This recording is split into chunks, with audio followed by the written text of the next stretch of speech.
Hello everyone and welcome to Chapter 2 in our Disney discography, where we are going to be looking at every single fucking Disney classic that there is. And if it wasn't clear in the last video, I didn't even really bring it up. I'm obviously filming these in vlog style. I am filming these like I do all the Oscars, etc.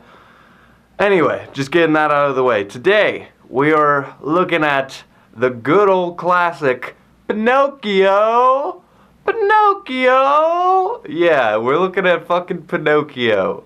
Walt Disney's Pinocchio, which is now my second oldest film I've ever seen. Came out in 1940, so it's been 60, 70, 78 years since this movie came out.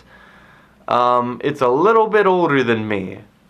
This film is, it's a charming film. So we have the story of Pinocchio, the young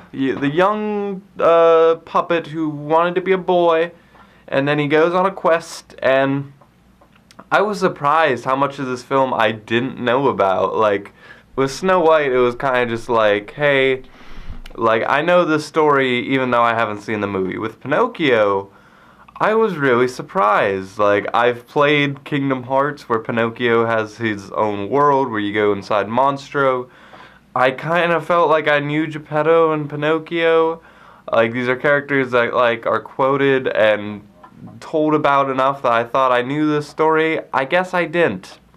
Jiminy Cricket 2. We open up with him, and that whole scene was different. All of the songs, except maybe for, like, the...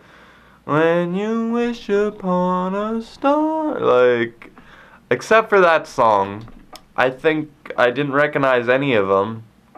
And obviously, I don't got no string to hold me down. Obviously everybody knows that one. But, yeah, there was so much of this film I didn't think, or I didn't know about.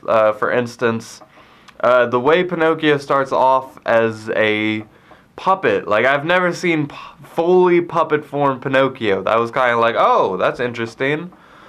Seeing Geppetto's, like, clock place, like, it kind of put the perspective, oh, this is what Geppetto does.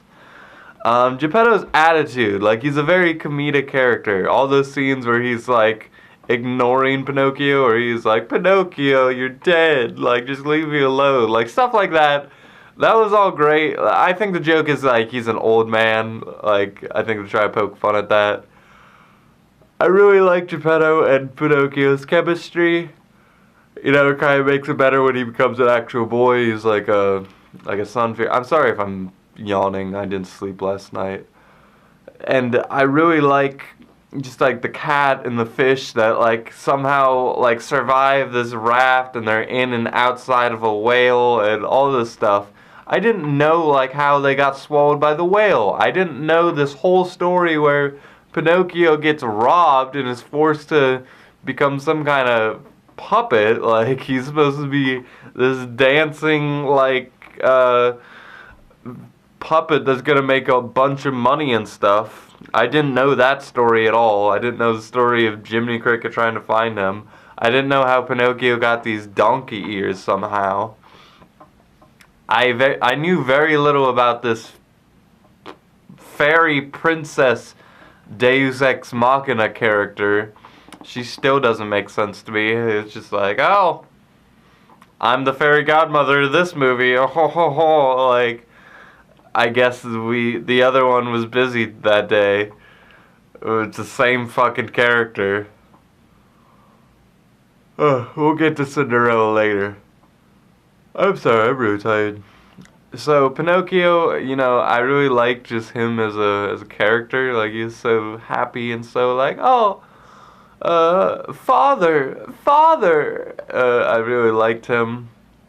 Again, I feel like there's a lot less to talk about with this movie because, again, it is a classic. It's a very quoted movie, but the storytelling here is not built upon the way Snow White was. Snow White created the princess dichotomy, like I said. It created this all these discussions that I've had about that, all these discussions I've had about like the Disney formula. Pinocchio kind of escapes the Disney formula almost completely.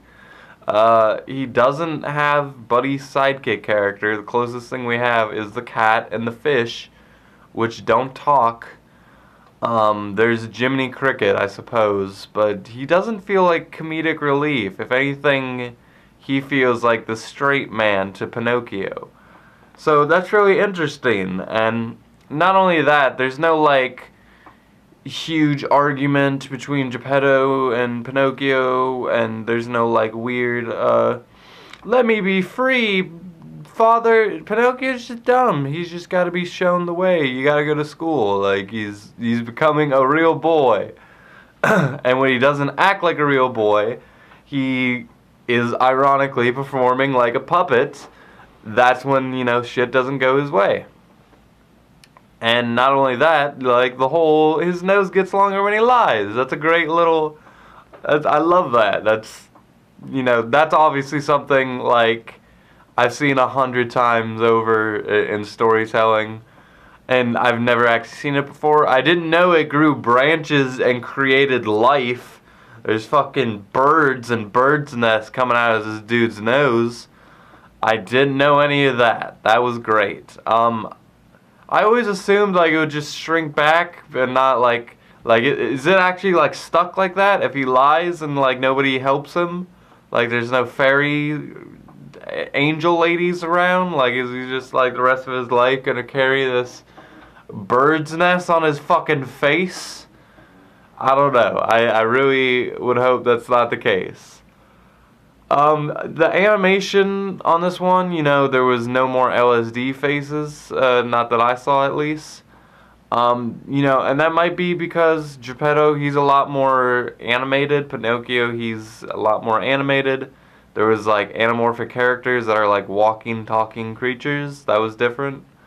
The one guy, the bad guy, does this weird dance where he like gets jiggy with it. I thought that was weird.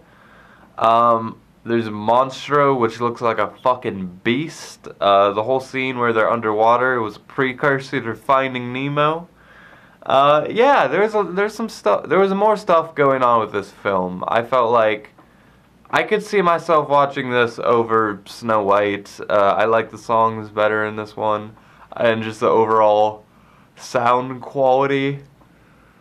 That RKO radio, that golden sound. Anyway. And other than that, I don't think, I never saw the inside of Monstro and kind of got that full perspective. I don't know. I didn't know if they were going to make him like a villain or if he was just going to be kind of just like, oh, I happen to be a whale and I happen to eat you. They made him more or less kind of a pretty big villain, just kind of like, that's Monstro. Like, he's a whale. Like, what you mean? You started a fire inside of him. You're the, like, and obviously you're trying to live. Like, it's okay, but like seeing this poor whale, like, trying to get this fucking fire and smoke out of him, like, that was terrifying. Yeah. That's probably gonna be it for Pinocchio. I'm gonna give this one the same grade as Snow White. It's a 7 out of 10. Good film. I enjoyed it. Again, I think it might be a while before we start getting into the Disney films that I really, really love. The Disney films I grew up on, I'm sure are going to get a little bit higher of scores. That's because bias. Bias. Anyway, thank you so much for watching, and until the next video, with that, I leave you.